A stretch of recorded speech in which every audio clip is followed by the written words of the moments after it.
Shikhar and welcome you again all of you to our YouTube channel Vision English Classes।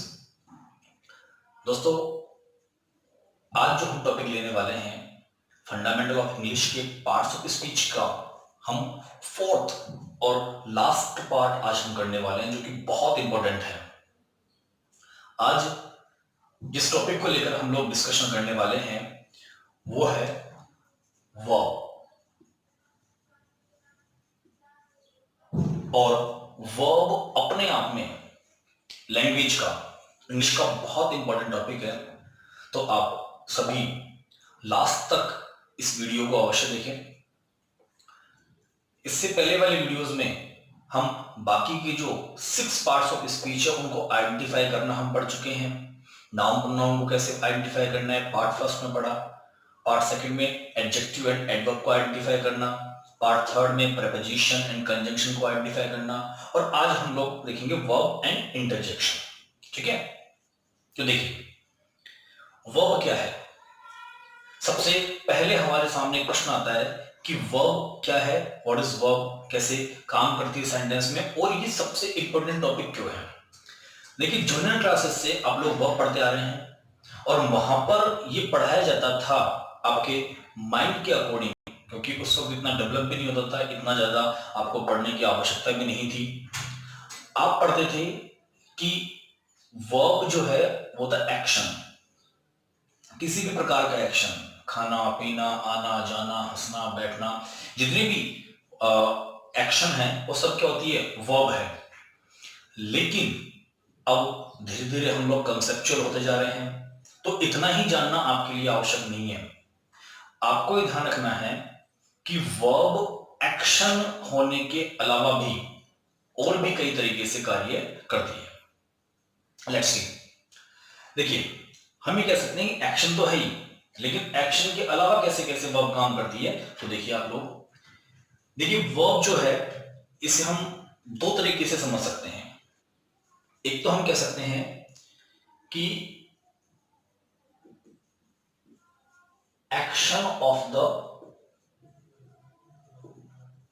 Subject, कि verb क्या है, action of the subject. Subject is the doer, first video में noun pronoun में हमने देखा था इसको, subject is the doer and doer is a कर्ता, कि जो एक्शन सब्जेक्ट करता है, जो भी काम कर्ता के द्वारा किया जाता है वो सभी क्या होगा, आपका वर्ब है।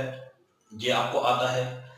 आपको ये और सीखना है कि एक्शन के साथ साथ वर्ब क्या बताता है, state, state of the subject. ठीक है, कि verb action of the subject बताता है and state of the subject बताता है।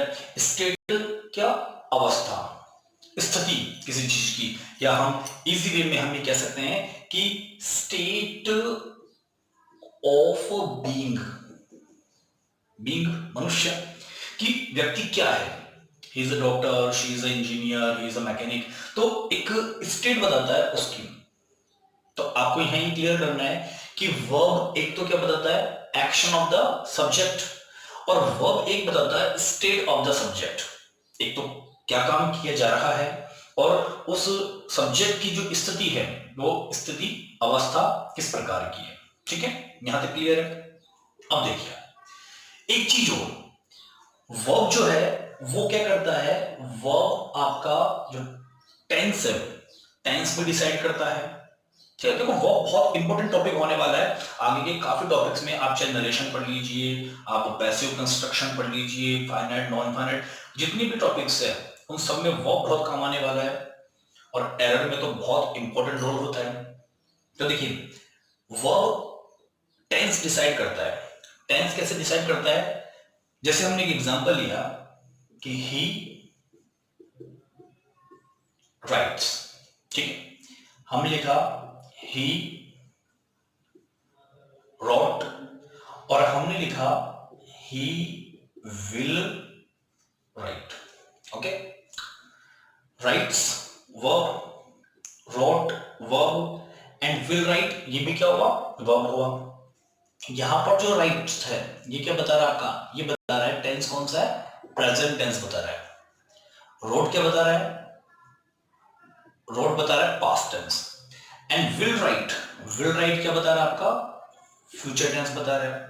तो अब वर्ब के हेल्प से आप क्या डिसाइड करते हैं, आप टेंस डिसाइड करते हैं। तो ये ध्यान रखना है कि वर्ब एक तो बताता है action of the subject, subject का एक्शन की क्या काम किया।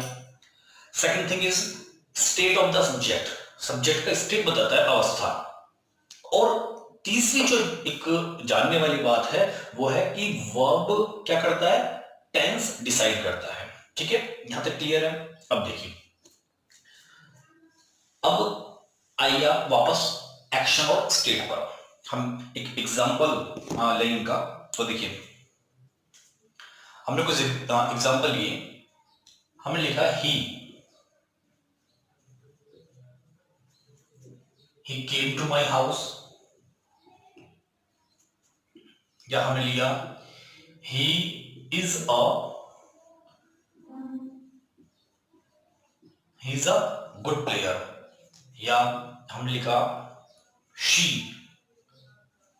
She has a beautiful house, या हमने लिखा कि ही वर्क्स हार्ड। ठीक है, ये 4 सेंटेंसेस लिए हमने। फर्स्ट लिया ही केम टू माई हाउस, आप आइडेंटिफाई कर सकते हैं कि केम इज द वर्ब।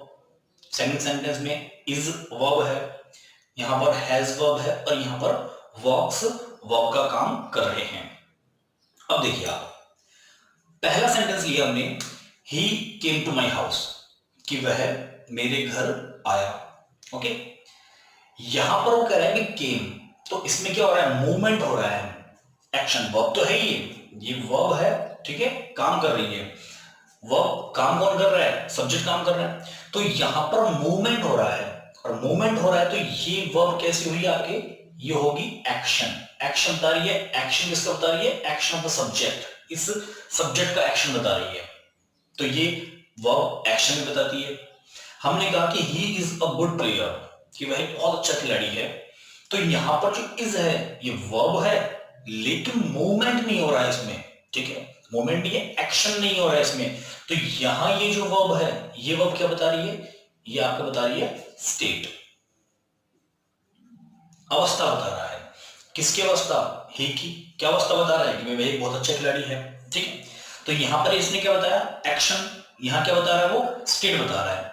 अब देखिए, she has a beautiful house, कि उसके पास एक बहुत सुंदर घर है, या उसका एक बहुत सुंदर घर है। यहां पर हैज वर्ब का काम कर रही है, बट यहां पर भी मूवमेंट नहीं है। मूवमेंट नहीं है, यहां क्या बता रहा है, यहां पर भी ये जो हाउस है वो बता रहा है कि उसके पास एक घर है। तो क्या बताया, वो अवस्था बता रहा है। अवस्था किसकी बताई जा रही है, अवस्था किसकी, सब्जेक्ट की। यहां पर एक्शन ऑफ द सब्जेक्ट बताया, यहां स्टेट ऑफ द सब्जेक्ट बताया, यहां पर भी स्टेट ऑफ द सब्जेक्ट बताया। फोर्थ सेंटेंस में लिया हमने ही वर्क्स हार्ड, कि वह बहुत कठिन परिश्रम करता है। यहां पर जो वर्क्स है ये क्या है, ये आपका वर्ब है। और वर्ब होने के साथ साथ क्या है, ये मूवमेंट भी कर रहा है। और मूवमेंट कर रहा है तो एक्शन बता रहा है। मूवमेंट कर कौन रहा है, मूवमेंट कर रहा है सब्जेक्ट।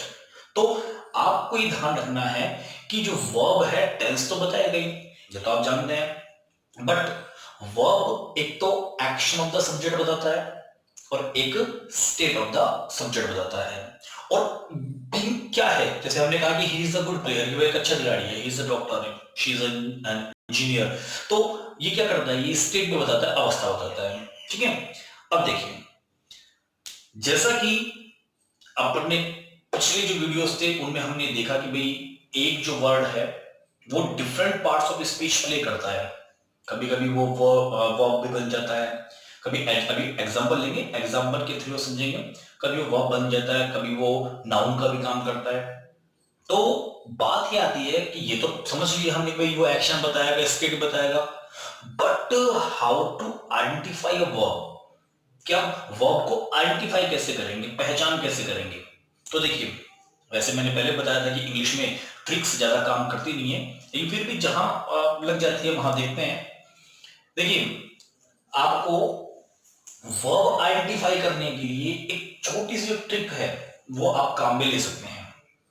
वो ट्रिक क्या है कि अगर आपको आइडेंटिफाई करना है कि भाई ये वर्ब है या नाउन है, क्या क्या पार्ट्स ऑफ स्पीच है, तो आप उसका पास्ट टेंस बनाकर देख लीजिए। आप पास्ट टेंस बनाकर देख लो। अगर पास्ट टेंस बन रहा है तो वो क्या होगा, वर्ड आपका वर्ब होगी। जैसे फॉर एग्जांपल अपन ने क्या नाम से एक वर्ड लिया, कॉस्ट। ठीक है, देखिए पास्ट टेंस नाउन का तो बनेगा नहीं, ध्यान रखिएगा, पास्ट टेंस नाउन का तो बनेगा नहीं, पास्ट टेंस केवल किसका बनेगा, वर्ब का बनेगा। और अगर किसी वर्ड का पास्ट टेंस बन रहा है तो वो क्या होगा आपका, वो वर्ब है। बट कभी कभी क्या होता है कि आप पास्ट टेंस नहीं बना पाते हैं, किसी वर्ड का पास्ट टेंस बनता ही नहीं। क्यों नहीं बनता है, क्योंकि बहुत सी वर्ड्स ऐसी होती है, आप जानते हैं, जिनकी तीनों फॉर्म सिमिलर होती है, सेम होती है। जैसे हमने लिया कॉस्ट, लागत, फिर सेकंड वर्ब क्या हुई इसकी, कॉस्ट, और जो थर्ड फॉर्म है वो भी क्या हुई इसकी, कॉस्ट है। तीनों फॉर्म क्या होती है, कॉस्ट, कॉस्ट है, यहां पर भी कॉस्ट, कॉस्ट एंड कॉस्ट, ऐसी काफी सारी वर्ब्स है। तो आप कैसे आइडेंटिफाई करेंगे कि पास्ट है या नहीं है, पास्ट बन रही है नहीं बन रही है। तो ध्यान रखिएगा, ट्रिक्स हर बार काम नहीं करती है। तो पास्ट टेंस अगर किसी वर्ड का बन रहा है तो वर्ब है, बट अगर पास्ट टेंस नहीं बन रहा है तो इसकी एक ट्रिक और है कि आप उसकी क्या कर लीजिए, आप उसकी आईएनजी फॉर्म बनाकर देख लो। अगर आईएनजी फॉर्म बन रही है तो भी वो क्या है, वर्ब है। तो जैसे हमने कॉस्ट है, कॉस्ट की आईएनजी फॉर्म बनाई हमने कॉस्टिंग, कॉस्ट लागत, कॉस्टिंग यानी किसी चीज की लागत को निर्धारण करना, निर्धारित करना, कॉस्टिंग। ठीक है, तो अगर आईएनजी बन रहा है तो आईएनजी क्या है आपका, वर्ब है। तो ध्यान रखिएगा, वर्ब को आइडेंटिफाई करने के दो तरीके हुए। एक तो क्या होगा कि आप पास्ट टेंस बनाकर देख लीजिए, बट अगर पास्ट टेंस बनाने में दिक्कत आ रही है तो फिर आप आईएनजी बनाकर देख लीजिए, वो क्या होगा, आपका वर्ब होगा। जैसे हमने एक वर्ड लिया पुट, एक वर्ड लिया हमने कट। ठीक है, हम कट को लेते हैं। जैसे हमने लिया कट, कट की तीनों फॉर्म क्या होती है, कट, कट एंड कट। अब पास्ट टेंस बन नहीं रहा इसका, क्योंकि तीनों फॉर्म क्या है, सेम है। तो आप इसकी आईएनजी फॉर्म बनाकर देख लीजिए। हमने बनाया कटिंग, आईएनजी फॉर्म क्या बन गई इसकी, कटिंग बन गई। अब काफी बच्चों के, काफी स्टूडेंट्स के दिमाग में आ रहा होगा कि सर पिछले वीडियो में, नाउन प्रोनाउन की वीडियो में आपने बताया था कि आईएनजी फॉर्म तो क्या होता है, नाउन का भी काम करता है। तो बिल्कुल करता है, नाउन की तरह भी काम करता है। तो फिर आप पूछेंगे कि फिर डिफरेंस कहां हुआ, नाउन में और वर्ब में आप कैसे पहचानेंगे। तो देखिए, जो इसका बेसिक स्टेटस है, जो आईएनजी फॉर्म है, उस आईएनजी फॉर्म का बेसिक स्टेटस तो क्या होता है, वर्ब ही होता है। लेकिन आपको मैंने वहां समझाया था कि जब आईएनजी फॉर्म नाउन का काम करती है एज एन सब्जेक्ट और ऑब्जेक्ट, तो उसे हम क्या बोलते हैं, उसे बोलते हैं जेरेंड। बट बेसिक स्टेटस क्या होता है, वर्ब होती है। तो ध्यान रखिएगा, एक तो आप पास्ट टेंस बनाकर देख लीजिए, पास्ट टेंस बन रहा है तो क्या नाम से, वो वर्ड क्या होगा, आपका वर्ब है। पास्ट नहीं बन रहा तो एनजी लगाकर देख लीजिए। फिर देखिए, दूसरा प्रश्न ये आता है कि जो कट है, काफी स्टूडेंट्स जिन्होंने डीप में पढ़ा हुआ है तो उनके दिमाग में प्रश्न ये आ सकता है कि सर कट तो नाउन भी बनता है, जिस तरह से कटिंग नाउन बन रहा है जेरेंड के रूप में, उस तरह से जो कट वर्ड है, कट वर्ड नाउन का भी काम करता है, वर्ब का भी काम करता है। और ये बात हम पहले डिस्कशन कर चुके हैं इस चीज का कि एक word different parts of speech play कर सकता है। आपको टेंशन लेने की आवश्यकता नहीं है अगर आप उसके फंक्शन को पहचानते। ये हम जो फंडामेंटल्स कर रहे हैं, जो 4 वीडियोस फंडामेंटल्स के हुए हैं, ये इसीलिए ताकि आगे जब हम टॉपिक्स लेंगे, नाउन लेंगे, प्रोनाउन लेंगे, हम वर्ब लेंगे, तो आपको दिक्कत नहीं आएगी, क्योंकि वर्ब अपने आप में बहुत बड़ा टॉपिक है। इसे हम एक वीडियो में कवर नहीं कर सकते हैं, अलग अलग हमको पढ़ने पड़ेंगे। तो ये फंडामेंटल्स करने का जो एक रीजन है वो यही है कि आप लोग इसको ठीक से आइडेंटिफाई करना सीख जाए कि कब वो नाउन का एक्ट कर रही है, कब वो वर्ब का। जैसे हमने एग्जांपल लिया, जैसे हम बोलते हैं कट, कट की बात करते हैं, हमने एग्जांपल लिया कि ही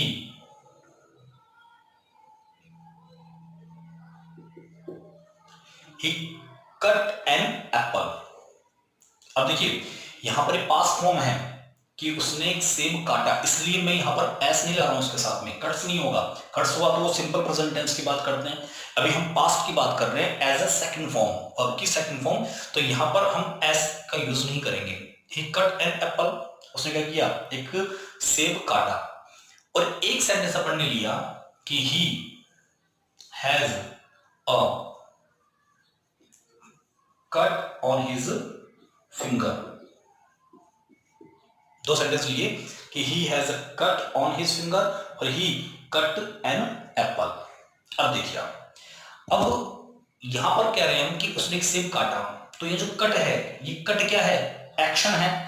आप जानते हैं कि वर्ब क्या है, सब्जेक्ट के बाद आपने यूज किया तो ये क्या वर्ब है, वर्ब है, इसमें क्या हो रहा है, एक्शन हो रहा है। और अभी आपने पढ़ा कि जब वो वर्ड जो क्या करता है, show the action of the subject, कि जब सब्जेक्ट का एक्शन बताता है तो वो क्या होगा, वर्ब होगा, तो दैट इज वर्ब। आपके दिमाग की फिर नाउन क्या है, जैसे हमने कहा कि he has a small cut, he has a small cut on his finger. अब देखिए आपने कहा कि उसकी जो फिंगर है उसमें छोटा सा कट है, तो यहां पर जो ये स्मॉल है वो क्या है, वो एडजेक्टिव है, साइज बता रहा है। और जब हम एडजेक्टिव पढ़ेंगे तो ध्यान रखना, साइज बताने वाले, शेप बताने वाले जितने भी वर्ड्स वो सब क्या होते हैं, एज एन एडजेक्टिव काम आते हैं। तो ये स्मॉल है, ठीक है, ये किसको क्वालिफाई कर रहा है, कट को क्वालिफाई कर रहा है। और जो एडजेक्टिव है वो एडजेक्टिव या तो नाउन को क्वालिफाई करते हैं, आपने पिछले वीडियो में पढ़ा था कि डिस्क्राइबिंग वर्ड से किसको डिस्क्राइब करते हैं, या तो नाउन या प्रोनाउन को। तो ये प्रोनाउन तो है नहीं, तो ये क्या है, ये एक एज अ नाउन एक्ट कर रहा है, ठीक है। और ये जो एडजेक्टिव है ये किसकी विशेषता बता रहा है, नाउन की। तो यहां पर कट किस रूप में काम किया है, नाउन के रूप में, यहां कट किस रूप में काम कर रहा है, वर्ब के रूप में, जो कि एक्शन बता रहा है। तो आपको ध्यान रखना है कि एक word different parts of speech play कर सकता है, एक ही वर्ड को हम अलग अलग कॉन्टेक्स्ट में यूज कर सकते हैं। और आप जब फंडामेंटल्स के जब इन टॉपिक्स को आप ठीक से पढ़ते हैं तो आपको उनको आइडेंटिफाई करने में कहीं पर भी प्रॉब्लम नहीं आएगी, ठीक है।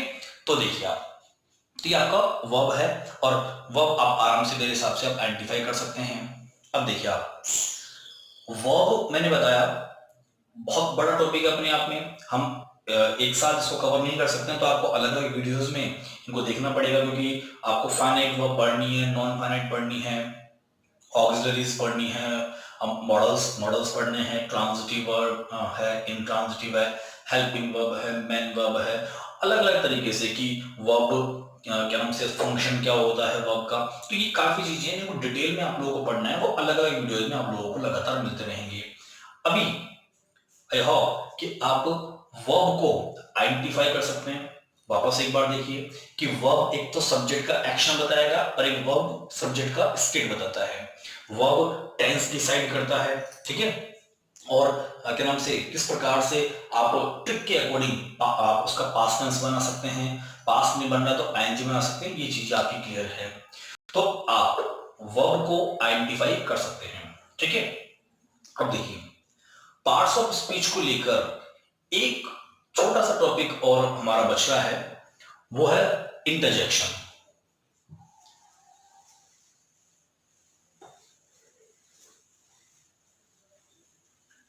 अब देखिए इंटरजेक्शन को लेकर बात करते हैं हम।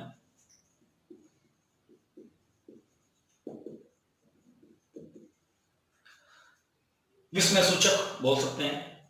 देखिए इंटरजेक्शन जो है, इंटरजेक्शन ज्यादा हमारे यूज आता नहीं है, कोई ज्यादा ऐसे क्वेश्चंस में नहीं निकलते हैं, लेकिन इसकी नॉलेज होना काफी जरूरी है आपके लिए। देखिए इंटरजेक्शन को अगर हम डिफाइन करना चाहें, अगर हम उसको ठीक से समझना चाहते हैं, तो हम ये कह सकते हैं कि वर्ड्स एक्सप्रेस फीलिंग्स, कि वे वर्ड्स जो क्या करते हैं, आपकी जो फीलिंग्स है, या हम ये कह सकते हैं कि आपके जो इमोशंस है, फीलिंग्स एंड इमोशंस, कि वर्ड्स जो क्या करते हैं, to express feelings and emotions, की जो आपकी भावनाएं हैं, उन भावनाओं को जो अभिव्यक्त करते हैं, वो सारे वर्ड्स क्या कहलाते हैं, इंटरजेक्शन है। और इंटरजेक्शन को शो करने के लिए हम ये जो मार्क है, जिसे हम एक्सक्लेमेशन मार्क या इंटरजेक्शन मार्क कह सकते हैं, ये हम यूज करते हैं। देखिए, फीलिंग्स और जो इमोशंस है वो कई टाइप्स के हो सकते हैं। आपकी जो फीलिंग्स है वो जॉय वाली भी हो सकती है, हैप्पीनेस, प्रसन्न होने वाली। आपकी जो फीलिंग्स है वो सोरो, सैडनेस, दुख व्यक्त करने वाली भी हो सकती है। आपकी जो फीलिंग्स है वो सरप्राइज, वंडर, आश्चर्य वाली भी हो सकती है। तो कौन सा वर्ड किस टाइप की फीलिंग्स को एक्सप्रेस कर रहा है वो इंटरजेक्शन होता है। जैसे आप खुश होते हैं, ज्यादा बहुत प्रसन्न होते हैं, तो आप बोलते हैं hurray, hurray, we have won the match. ठीक है, तो हुर्रे क्या बता रहा है, ये शो कर रहा है आपके जॉय को, खुशी को। आपने कहा अलास, कि alas my house is on fire. ठीक है, alas I am suffering of fever. ठीक है, तो आप अपने दुख को व्यक्त कर रहे हैं, सोरो, तो अलास से व्यक्त किया। आपने कहा कि वाटर,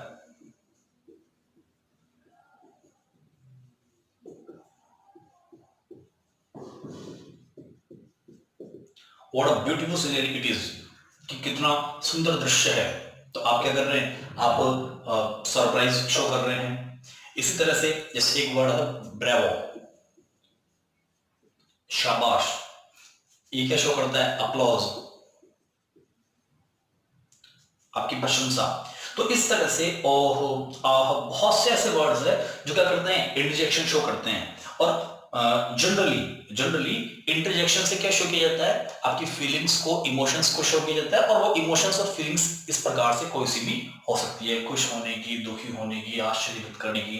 ठीक है, तो इंटरजेक्शन इतना कोई ज्यादा इंपॉर्टेंट टॉपिक भी नहीं है, ज्यादा हमारे यूज भी नहीं आता है। तो आपको क्या नाम से जनरली ये ध्यान रखना है कि बस इमोशंस आपका एक्सप्रेस करता है। ठीक है, तो आज का जो वीडियो है इसके साथ हमारे fundamental of parts of speech, जो इंग्लिश के फंडामेंटल्स है, पार्ट्स ऑफ स्पीच है, वो आज यहाँ फिनिश होते हैं।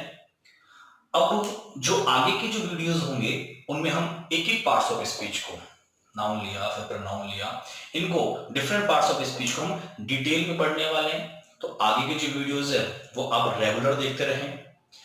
इन टॉपिक्स को पढ़ने के लिए जो बच्चे इस वीडियो के लिए नए हैं, जो पहली बार देख रहे हैं, वो पिछले जो वीडियोस हैं वो सभी आप जरूर देखें, ताकि आगे के जो टॉपिक्स आप पढ़ने वाले हो, नाउन है, प्रोनाउन है, जितने भी टॉपिक्स आप डिटेल में पढ़ने वाले हो, उनका बेस मजबूत हो और आपको वहां समझने में ज्यादा प्रॉब्लम नहीं आए। अभी तक आपने अगर चैनल सब्सक्राइब नहीं किया है तो आप चैनल को सब्सक्राइब कीजिए, बेल आइकन को प्रेस कीजिए, ताकि आपको आगे के वीडियोस रेगुलर मिलते रहे। वीडियो को लाइक कीजिए और कैसा लगा ये आप कमेंट बॉक्स में जाकर आप बताइए, ताकि आपके पॉजिटिव रिस्पॉन्स से हम आगे के जो वीडियोस हैं उनको भी ठीक तरह से इंप्रूव करते रहें। ठीक है, मिलते हैं नेक्स्ट वीडियो सेशन में एक नए टॉपिक के साथ में। Thank you very much.